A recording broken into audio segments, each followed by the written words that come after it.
నమస్కారం, welcome to 108 news Telugu. నా పేరు గౌరీ. ముందుగా బులెటిన్లో హెడ్లైన్స్. బీఆర్ఎస్ నేతల అరెస్టులను తీవ్రంగా ఖండిస్తున్న ఎమ్మెల్సీ కవిత. ఏం తమాషాగా ఉందా, రైతులని దగ్గరకు రావాలా, మంత్రి నాదెండ్ల ఆగ్రహం.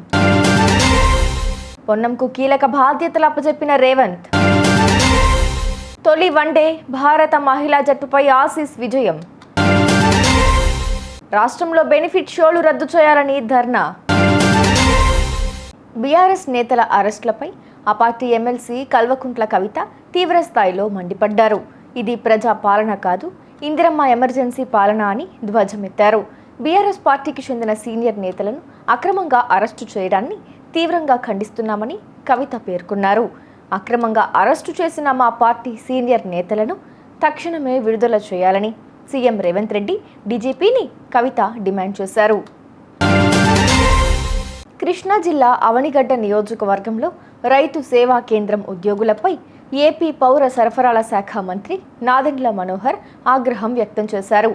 రైతులు కుప్పనూర్చి వారం రోజులు కావస్తున్నా ఇంకా ఎందుకు ధాన్యం కొనుగోలు చేయలేదని వారిపై ఫైర్ అయ్యారు.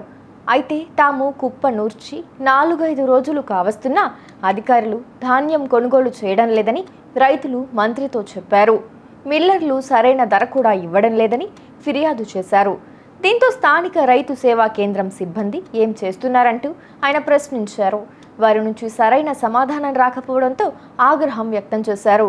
ఈ ఉద్యోగులపై చర్యలు తీసుకోవాలని ఆర్డీఓను ఆదేశించారు.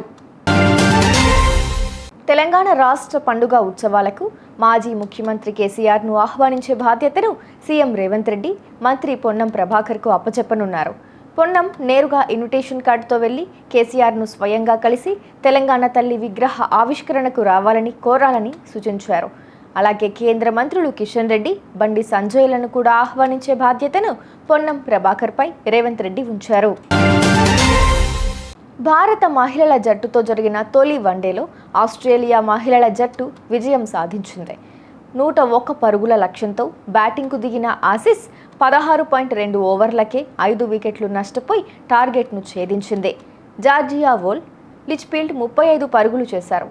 భారత బౌలర్లలో రేణుకా ఠాకూర్ సింగ్ 3 వికెట్లు, ప్రియా మిశ్రా 2 వికెట్లు పడగొట్టారు. అంతకుముందు భారత్ 100 పరుగులకు ఆలౌట్ అయింది. రాష్ట్రంలో బెనిఫిట్ షోలు రద్దు చేయాలని డిమాండ్ చేస్తూ ఆర్టీసీ క్రాస్ రోడ్లోని సంధ్య థియేటర్ ముందు ఎస్ఎఫ్ఐ నేతలు ధర్నాకి దిగారు. నిన్న రాత్రి పుష్ప 2 బెనిఫిట్ షో సందర్భంగా తొక్కిసలాట్లో మరణించిన రేవతి కుటుంబాన్ని ఆదుకోవాలని డిమాండ్ చేశారు.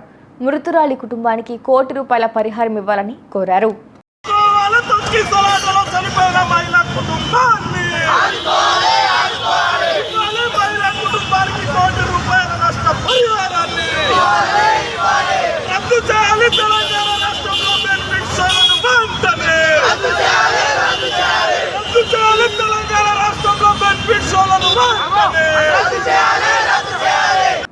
చూసారుగా, ఇవి ఇవాల్టి బులెటిన్ అప్డేట్స్. మరో బులెటిన్తో మళ్ళీ మీ ముందుకు వస్తాను. అంతవరకు కీప్ వాచింగ్ 108 న్యూస్ తెలుగు.